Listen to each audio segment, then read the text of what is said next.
Hotep, and welcome to another episode of the Melanated Maadi Show.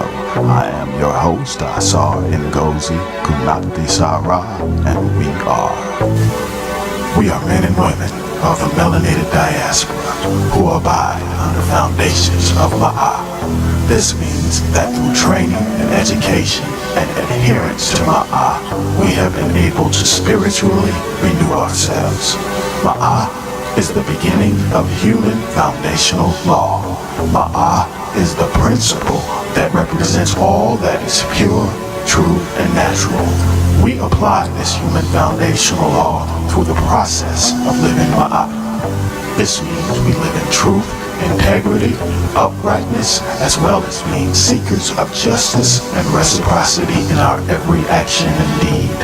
Additionally, we understand that unification and economic stability is our immediate goal as a unit. So we strive. We are the Melanated Maadians.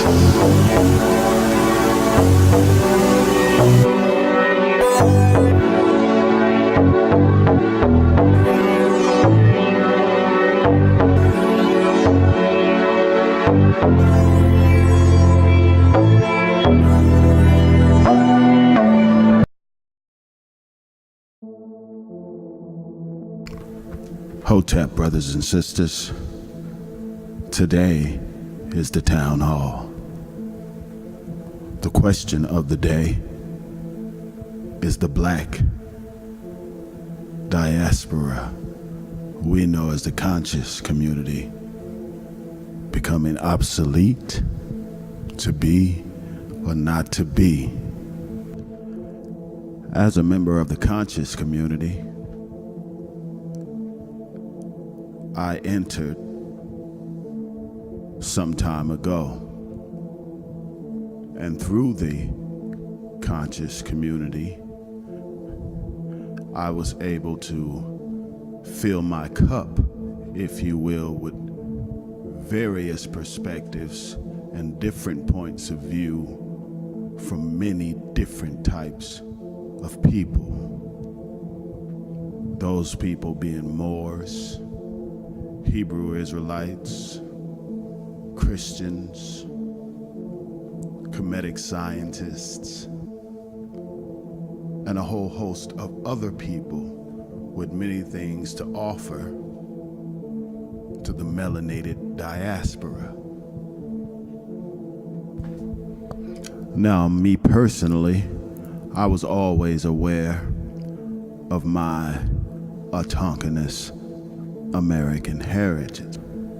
Native American is a term that we don't use. We know that Native American was first applied to the descendants of the first colony of Roanoke Island. The descendants of those first colonies received the first initial plot of land granted to Native Americans on the second go-round of the rebuilding of that first Virginia colony. In other words, there was no term for Native American until it was applied to the Roanoke Indians.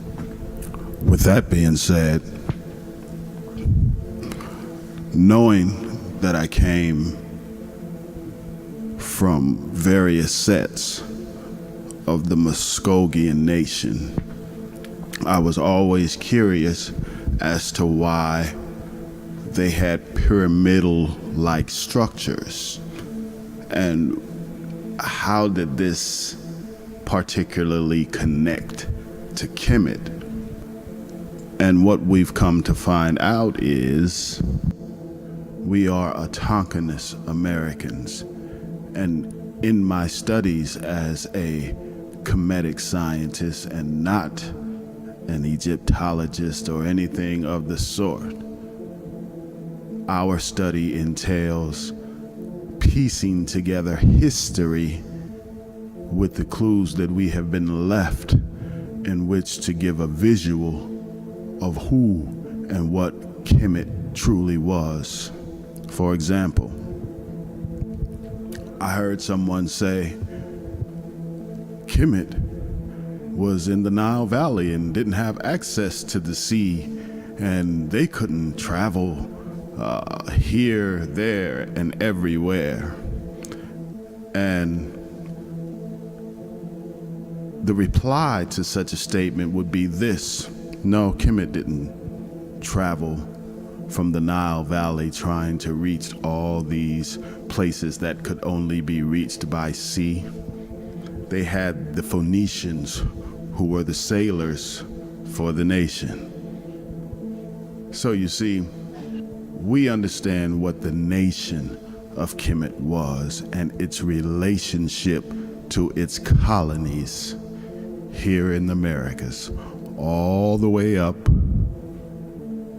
to the French and British wars in the Ohio and Mississippi Valley.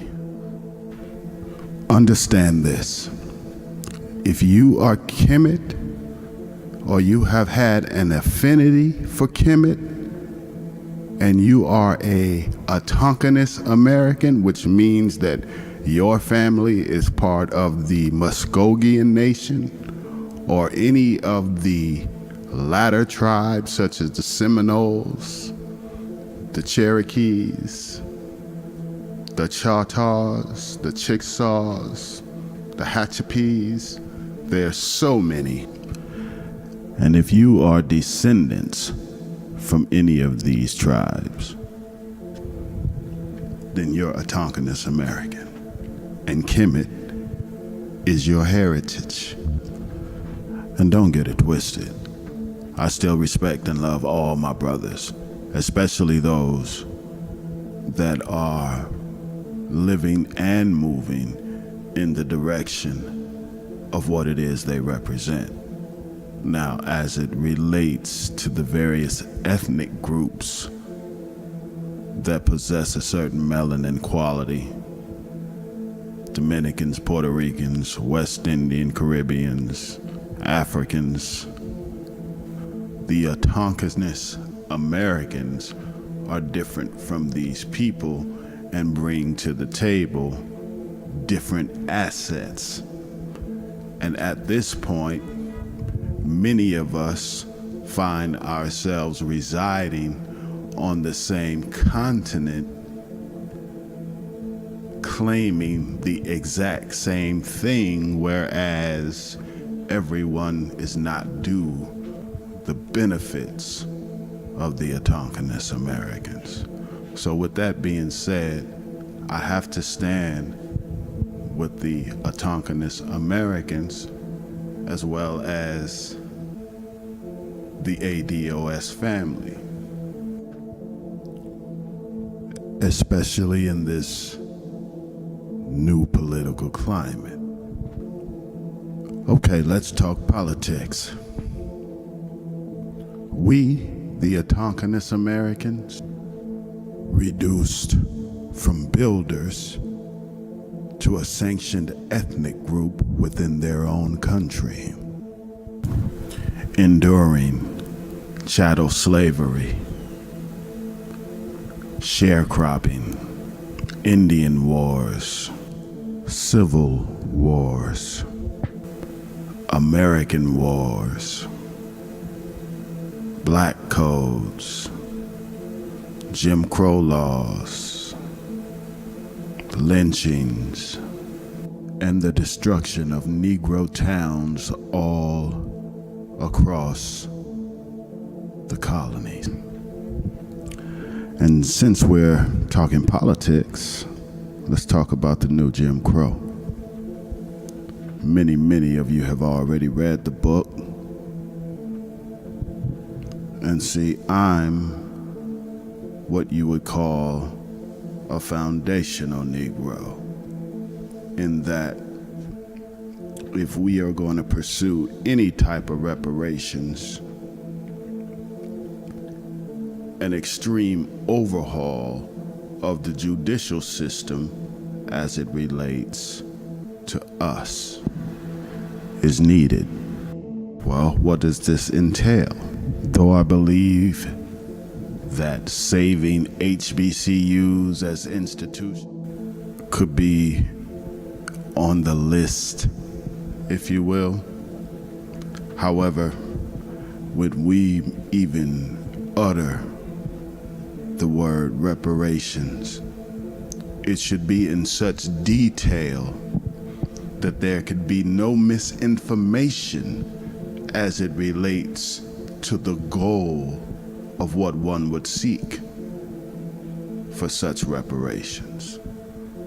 So in my brief assessment tonight, it's just a synopsis of what I see as foundation and how we can get to our destination by building on foundation. Okay, the 13th Amendment tells us neither slavery nor involuntary servitude except as punishment for crime whereof the party shall have been duly convicted, shall exist within the United States or any place subject to their jurisdiction. Let's talk about the new Jim Crow, especially since the narrative is slavery. The foundation I'm talking about is that of our 5 to 6 million brethren who have been felonized and now can't participate in the voting process. Deliberate? Absolutely. 13th Amendment needs slaves. Okay. What about those millions of felonized brothers who can't get an apartment because they have a felony? So 9 times out of 10, most men aren't as independent as they would like to be because they're very difficult for them to maintain in a felonized status. Okay, let's talk about employment.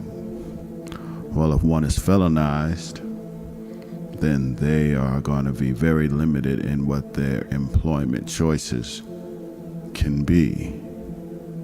So these are really serious limitations that exist on what we know to be modern day slaves. So if we are going to focus on anything, it must be the reinstatement of humanity for those current slaves that exist in our system today. No, I'm not talking about free all the murderers and things of that nature. What I'm talking about is just a little bit more practical in that we got millions of brothers and sisters out here on probations and paroles. Nevertheless, they are felonized. On top of that, we have millions of brothers felonized for miscellaneous charges, and we don't even have to go back to discuss these monumental offerings of time during the crack era. So there's a lot that we need to consider as it relates to reparations, because like in the court of law, so as it relates to municipal law, not much is going to change to help us create precedents. So in order for us to create precedents, we need to be running on all fours. And without our brothers, I think that we would be running to the less of our ability. So imagine if we reinstated, rehabilitated, and educated these brothers at these HBCUs that will also benefit from these reparations. Just imagine if we had that 8 million brothers back within the autochthonous American family to be part of a process that so desperately needs our unity. So when we talk prison reform, this is the message that we want to get across, especially when it refers to reparations and us as a unit participating in this democratic process. We can't be without our numbers. We need our men. We need our women. We already know Kamala Harris has already locked up sisters for mere truancy violations and things of that nature, as if jail time and the court system can be any remedy of something that stems from the environment and poverty. So as a result, we really need to look at what it is we're dealing with when we're talking about reparations. Okay, let's discuss government. And how has government helped autochthonous Americans? Well, let's take a look and see what exactly makes up this United States government. To this, the South replies that this government was created for white men alone and their posterity, as declared in the preamble to the Constitution.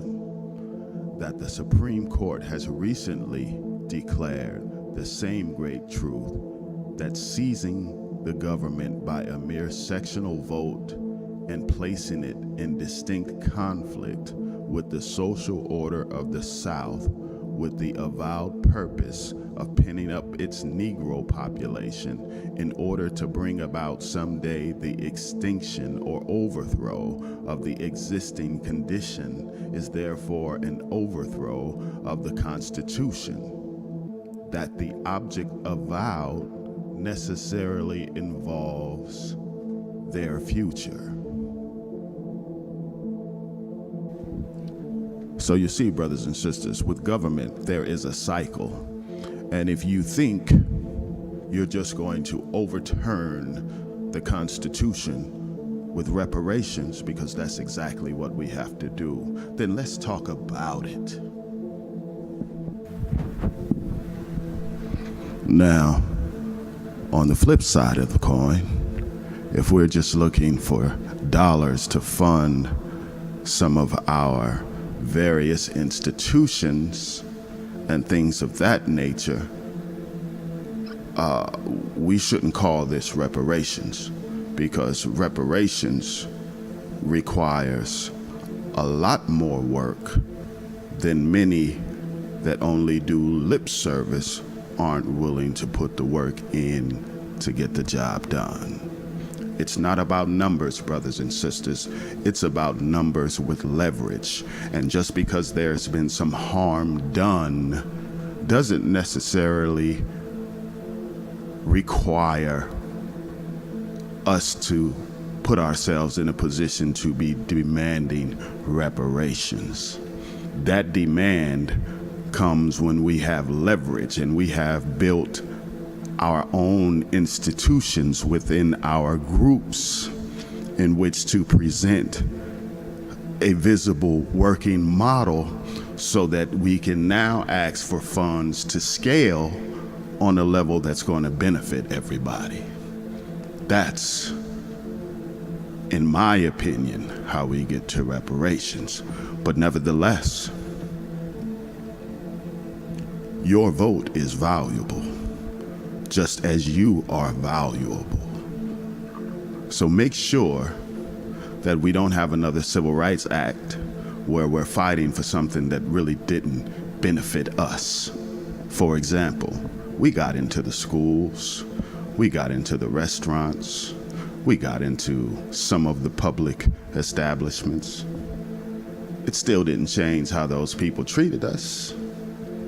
It still didn't change how those people thought about us.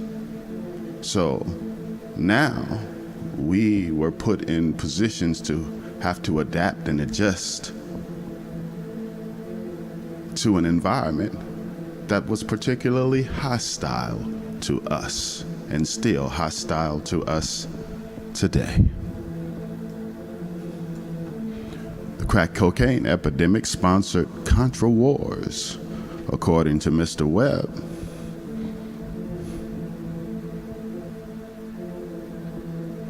And then we have the new Jim Crow, which was the solution to the crack cocaine epidemic. Whereas we have millions and millions of our brothers and sisters locked behind these bars because of environmental traps. Yes, there are other sectors and people who have gone to school and done well and made something of themselves and, are upstanding, autonomous American citizens, and that's a beautiful thing. But the grassroots, from the beginning of time, have always been the ones who have been affected. And if reparations should benefit anyone, it should be those on the bottom, as it relates to bringing them up to level with everybody else, even within their own group. So if you've ever thought about reparations, or really never thought about it at all, let's just give it a little thought right now. What is our approach to reparations? Autonomous Americans? Well, we have the Homestead Act, which should have benefited us. However, as time tells us, we're not always able to get what is owed. So with that being said, home grants for autonomous Americans in which to create home ownership, in which to create the communities necessary to be effective in this democratic process. Because if we're not living amongst each other in our own communities and we are not owning any property, then we have little say-so as it relates to what goes on in our various communities, no matter how much we vote. So if we don't have a place in which we are all congregating, then we have a problem. So unity in that sense is needed more than ever. Economics. If we can't find a way to put all these brothers and sisters to work who are now currently barred from work and many aspects of our society as a result of felonies,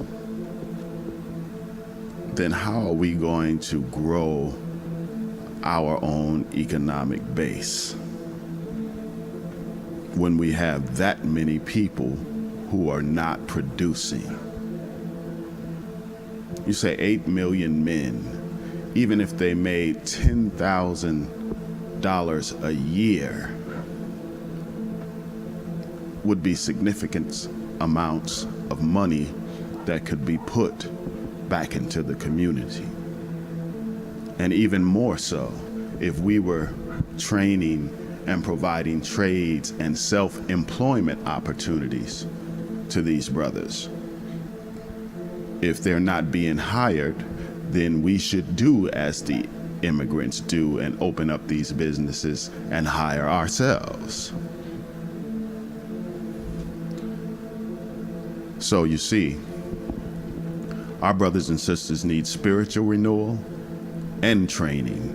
We need college grants, institutional development for training and business development, And maybe some of these HBCUs can incorporate some trades within the curriculum in which to start rehabilitating these brothers and sisters.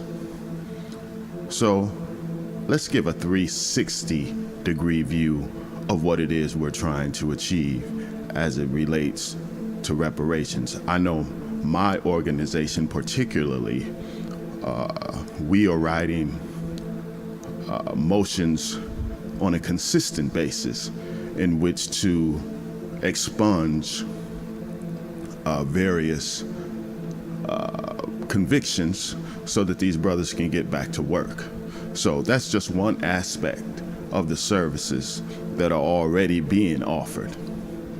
And there's a lot of opportunity out here. However, if one cannot take advantage of the opportunity, shouldn't they be considered?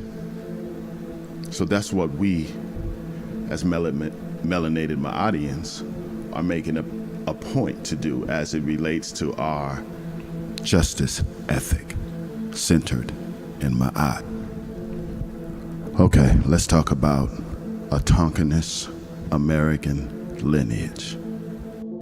Does your family go back to the original people of this land? I ask this, the Africans, though I got respect for all of you, got love for many of you. My question is, are you a Tonkinist American of these here United States? If not, then you might not have the lineage as it relates to the narrative we're trying to frame as it relates to reparations. But nevertheless, we do recognize that you too do suffer under many of the same conditions that we face here in the United States as well. So that being said, in your plight, we wish you success in whatever your group efforts are as well. As it relates to genealogy, if you haven't traced your heritage through any one of these genealogy sites, or you're having trouble and would like to get information on how to go about it, then you can definitely reach out and we'll definitely be able to provide you or point you in the right direction at no cost. So with that being said, search. Most of you will be able to find relatives well into the 1700s. And when you find these relatives in the 1700s, keep an eye out as to the areas that they came from and where they domiciled. Because understand, our people were migrating people. They were moving every time land was usurped, every time land was stolen or taken. And so many tribes amalgamated into one another for safety and protection from the ongoing colonization. So when you have all these various mixtures and things of that nature, that's important. But the important thing is to understand is that Tonkinist Americans were here before colonization and endured the strains, the brutality, the degradation of that colonization.